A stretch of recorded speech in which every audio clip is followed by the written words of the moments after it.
박 대통령과 최순실 그리고 비서진들은 대포폰을 사용했다. 특검의 수사 결과죠.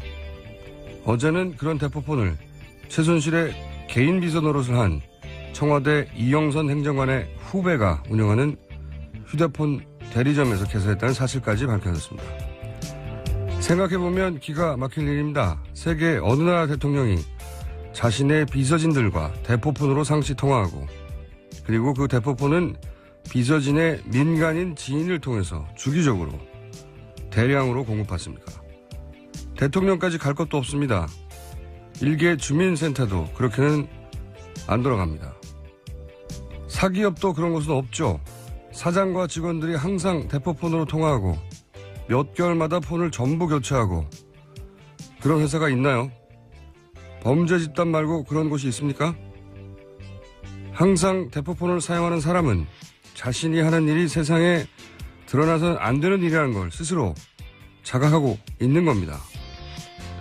박 대통령은 아무것도 몰랐고 오로지 국정 운영만 생각했다는 말을 그래서 믿을 수가 없는 겁니다. 국정 운영을 왜 대포폰으로 합니까? 이 대포폰 이야기가 처음 나왔을 때만 해도 청와대에서는 말도 안 되는 얘기라고 했죠. 예, 펄쩍 뛰었습니다. 말도 안 되는 얘기라고 거의 뭐 코웃음을 치는 정도 반응을 했는데 요즘은 반응이 없어요. 네, 할 수가 없죠. 요즘은 반응이 없는 것이 너무 구체적이고 게다가 번호가 나와버렸어요. 번호가. 예. 네. 어제 관련 뉴스가 많이 나왔죠? 네, TV조선이 번호를 특정해서 보도했습니다. 끝자리가 4021인데요. 이 번호가 대통령 차명폰으로 추정되는 거랍니다. 그래서 이 번호를 특검이 시간대별로 기지국 분석을 했었는데요. 대통령 순방 동선 등과 일치한다라고 합니다. 발신지는 평상시 대부분 청와대 경내로 찍혔는데요. 대통령이 일정이 있어서 움직이면 그에 따라 동선이 바뀌었다라는 겁니다. 네. 이게 이제 대통령으로 특정할 수 있는 이유가 우선 이 끝번호를 장시호 씨가 네. 특정해 주었고 그리고 청와대 경내에서 자는 사람이 많이 없어요. 그렇죠? 예, 계속 있을 수도 없죠, 사실. 네. 그 번호가. 그리고 이제 경내에 있는 사람이 있을 수 있다 치더라도 거기서 숙식을 하는 사람의 폰으로 특정하려고 해도 해외 순방을 가는데도 따라간단 말이죠. 네. 번호도 맞고 위치도 맞고 그리고 해외 순방이라는 특수한 일정도 맞고 뭐 다 맞는 거죠. 네. 그리고 그렇게 해서 비교를 해봤더니 하루에 평균 3통화 정도. 네, 그렇죠. 6개월 동안 570여 차례입니다. 네. 최순실 씨와만 따져서 하루에 평균 3통화를 했고 그리고 도피 행각을 벌일 때도 계속 통화를 했고. 네, 독일에서요. 그리고 보면 해외 로밍도 있다고 해요. 네, 그 폰을 들고 다니는 거죠. 계속해서. 여기서 중요한 것은 요금을 누가 냈냐 이거라고 봅니다. 저는. 여기까지 따져봐야 된다고 보는데 네네. 요금이 꽤 나왔을 거 아니겠습니까? 예, 그렇죠. 명의는 우선 윤전추 행장관으로 되어 있습니다. 명의는 윤전추 행정관인데 또 그 폰을 한 번만 그러니까 그 폰 한 번을 사용한 게 아니라 주기적으로 한 번에 만들었다가 대량으로 한 번에 폐기하고 네네. 이런 식으로 하나를 한 것도 아닌 거죠. 이거는 정말 이게 상상이 안 가는 일이에요. 네. 국정 운영을 왜 대포폰으로 하는 것인지. 청와대가 그리고 그 행정관의 친구, 군대 후배라고 하죠. 네. 청와대 행정관의 지인을 통해 가지고 폰을 이렇게 대량으로 주기적으로 6개월 동안 것만 밝혀졌을 뿐인 거죠. 네, 이영선 행정관 군대 후임의 대리점에서 네. 다량으로 만들었다고 합니다. 주기적으로 한 번에 만들고 한 번에 폐기했다고 하니까요. 요금을 누가 냈냐 이거 밝혀줘야 된다고. 요금을 누가 냈냐. 이것도 뇌물 아닌가요? 만약에 최순실 씨 쪽에서 내줬다면요. 뇌물죄가 되죠. 대납이니까요. 현금으로 했다니까 요금이 어떻게 정산이 됐는지 현금으로 냈을까? 어떻게 했을까요? 궁금하네. 보통은 우리 계좌에 연결하거나 카드로 예, 하거나 하잖아요. 통신요금은 귀찮아서 통상 그렇게 하죠. 근데 이 경우는 그렇게 하지 않았을 것 같아요. 6개월밖에 하지 않으니까 그럴 수 있겠네요. 어떻게 했을까요? 이것까지 밝혀내면 더 재밌는 뉴스가 될 것 같은데. 일단 번호까지 나왔습니다. 자, 다음 뉴스는요? 네, 관련해서 최순실 씨가요, 대포폰을 애용했지만 독일 도피 중에는 또 보이스톡을 사용했다라고 합니다. 언론과 당국의 수배를 피하기 위해서라는 식의 경향신문 보도입니다. 제가 알기로는 이게 보이스톡이 기술적으로 보완이 안 돼요. 네. IT 전문가는 주변에 없었나 봐요. 네. 여하간 이 통화를 잡히지 않기 위해서 무지 노력을 했다는 거죠. 네. 무지 노력을 했고, 차면폰은 그 중에 일부인 것이고, 보이스톡도 사용을 했고, 일반적인 통화는 하지 않으려고 했다는 거죠. 알려진 번호로는. 네네. 결코. 그러니까 범죄 집단을 떠올리는 겁니다. 그런 경우가 어딨어요. 회사에서도 그렇게 안 해요. 저는 이런 경우를 들어본 적이 없어요. 회사 사장이 항상 직원들과 대포폰으로만 통화한다. 주기적으로. 그런 회사도 없습니다. 회사도 없는 일이고, 무슨 어떤 정부 부처는 항상 그 부처는 항상 대포폰으로 회의한다. 말이 안 되잖아요.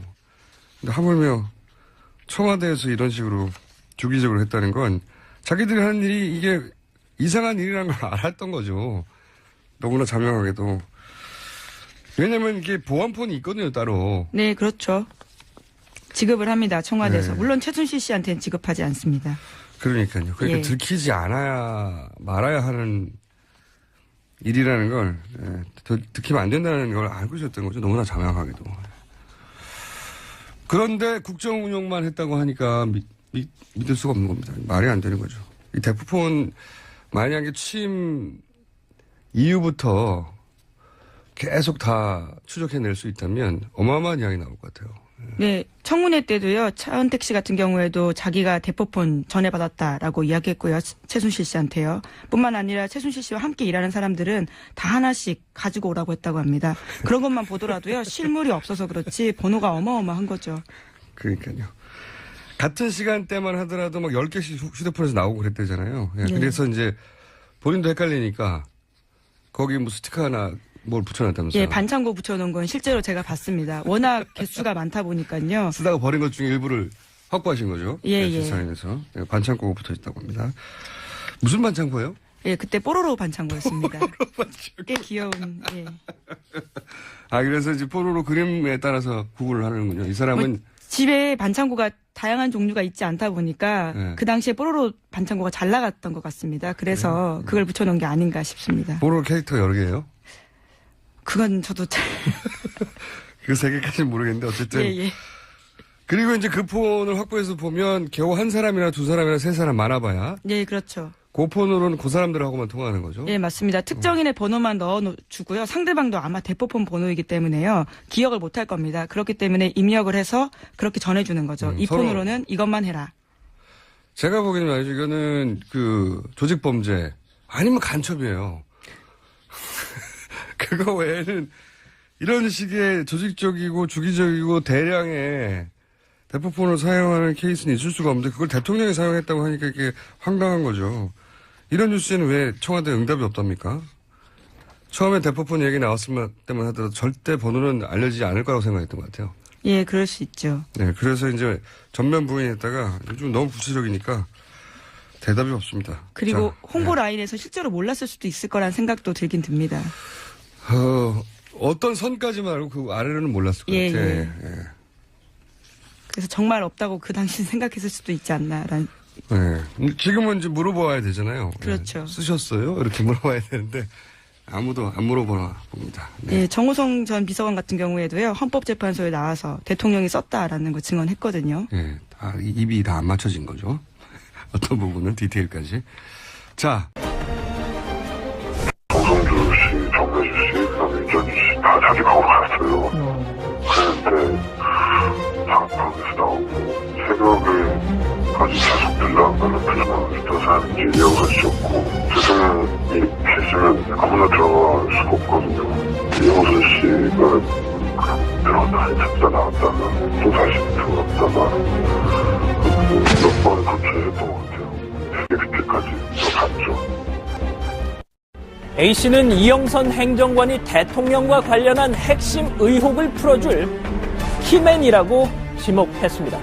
청와대가 윤전추 행정관은 대외적으로 공개를 하더라도 이영선 행정관만큼은 지금까지도 꼭꼭 숨겨놓는 건 다 그럴 만한 이유가 있지 않겠느냐고 말이죠. 자, 자세한 얘기는 들어가서 전해드리겠고요. 오늘 국회 기사 제목은 되짚어본 대통령의 하룻밤 이렇게 정해